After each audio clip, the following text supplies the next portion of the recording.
এই মুহূর্তে খবর পাওয়া যাচ্ছে এই আন্দোলনের মধ্যে অশান্ত হয়ে উঠেছে আরজিকর মেডিকেল কলেজ হাসপাতাল। তাকে সেখানে চেয়ার ভাঙচুর করা হয়েছে। পুলিশের সঙ্গে যারা আন্দোলনকারী তাদের সংঘর্ষ বেঁধেছে বলে জানা যাচ্ছে।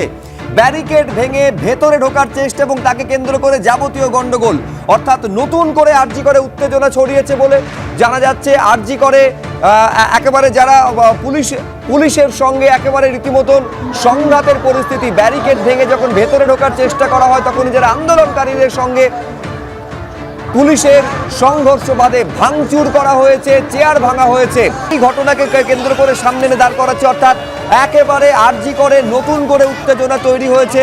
যে উত্তেজনার মূলে রয়েছে এই 30-40 জন যুবক। তারা কারা? তারা কি কোনো রাজনৈতিক দলের? তারা কি কোনো দুষ্কৃতী? নিঃসন্দেহে দুষ্কৃতী। তার কারণ দুষ্কৃতী ছাড়া এই ছবি হতে পারে না।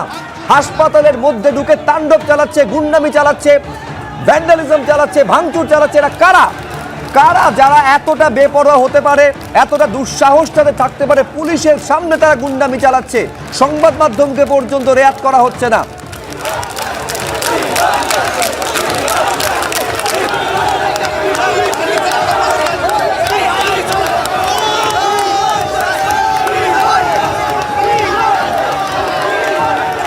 দেখো, সেটা হচ্ছে যে আজকে আরজিকরের বাইরে জবাই ছিল, যারা আজকে ডাক দিয়েছিল 11:30 থেকে 12টা পর্যন্ত তারা এখানে দাঁড়িয়ে প্রতিবাদ করবে।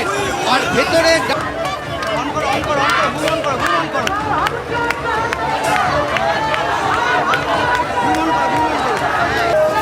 দেখো, দেখতে পাচ্ছ ব্যাপক ভাঙচুর চালায়।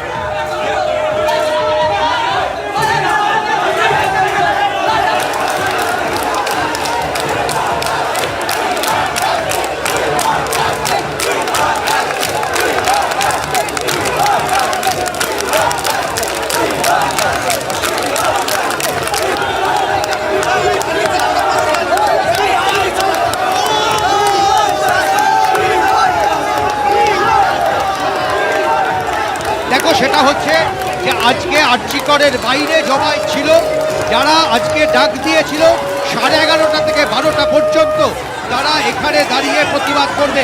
আর ভেতরে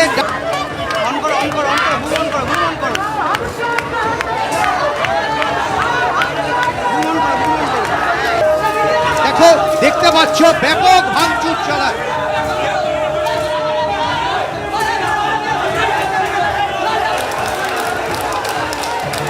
আমি আবার বলবো, এই আরজিকর হাসপাতালের মধ্যে যে আরজিকরের মধ্যে অত্যন্ত নক্কারজনক ঘটনা ঘটে গিয়েছে, একেবারে জঘন্য ধর্ষণ থেকে শুরু করে খুনের ঘটনা, তার প্রতিবাদ আরজিকরে চলছে। এবং সেই আরজিকরে রীতিমতন ভ্যান্ডালিজম চললো, গুন্ডামি চললো, মাফিয়া রাজ চললো। একেবারে হাসপাতালে জরুরি বিভাগের মধ্যে ঢুকে 30 থেকে 40 জন ভাঙচুর চালালো। উজ্জ্বল, এইটা আমাদের বলো, কারা এই 30-40 জন যুবক? তারা পুলিশের সামনে এই গুন্ডামি করার সাহস পেল কোত্থেকে?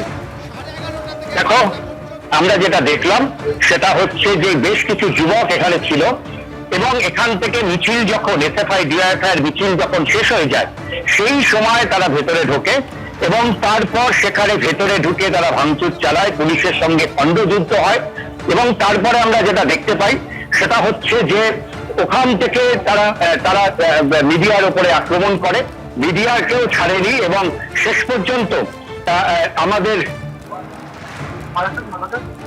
আমাদের ক্যামেরার উপরে আক্রমণ করা হয়, ক্যামেরা ভেঙে দেওয়া হয়েছে এবং সব মিলে প্রাণ ভয় আমরা দেখলাম। পুলিশ দৌড়াচ্ছে, যে বিশাল পুলিশ বাহিনী ছিল তারা এই মুহূর্তে আমি যেখানে দাঁড়িয়ে রয়েছি এসএনসিইউ, সেই তার ভেতরে অন্তত 20 জন 25 জন পুলিশ তারা ভেতরে ঢুকে দাঁড়িয়ে রয়েছে এবং পুলিশও কিন্তু প্রাণ ভয় দৌড়াচ্ছে। এই দৃশ্য আমরা দেখলাম, নার্সরা দৌড়াচ্ছে, ভেতরের গোটাটাই ভাঙচুর। না, মানে আমি বলছি ছবিটা উল্টো হওয়ার কথা। উজ্জ্বল, পুলিশ দাঁড়িয়ে রয়েছে, দুষ্কৃতীরা প্রাণ ভয় পালাচ্ছে, এইটা ছবিটা হওয়ার কথা।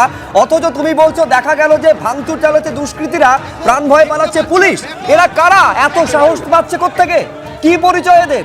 দেখো, এখনো পর্যন্ত জানা যাচ্ছে না এরা কারা। এখনো পর্যন্ত কিন্তু আমরা যেখানে দাঁড়িয়ে কথা বলছি তার সামনে কিন্তু এরা তাণ্ডব চালিয়ে যাচ্ছে। ফলে আমরা আবার আমি জানাচ্ছি এই মুহূর্তে কি অবস্থা, কি ঘটনা এই মুহূর্তে। এবং দেখো, পুলিশ তারা বেরিয়ে আসছে ঘরের থেকে এবং আমরা আবার জানাচ্ছি। আমাদের সঙ্গে যোগাযোগ বিচ্ছিন্ন হয়ে গেছে। বুঝতে পারছেন যে পরিস্থিতি এতটা উত্তপ্ত, যে আজকে আরজিকরের এতটা উত্তপ্ত পরিস্থিতি, আমি বলছি নিঃসন্দেহে এই মুহূর্তে অন্যতম বড় খবর, তার কারণ যে আরজিকর মেডিকেল কলেজকে কেন্দ্র করে যাবতীয় গোটা ঘটনার সূত্রপাত, আজকে যে রাজপথ মহিলাদের দখলে চলে গিয়েছে তারও সূত্রপাত কিন্তু হচ্ছে আরজিকর মেডিকেল কলেজ। তার প্রতিবাদের সুর থেকে গোটাটা ধ্বনিত হয়েছে।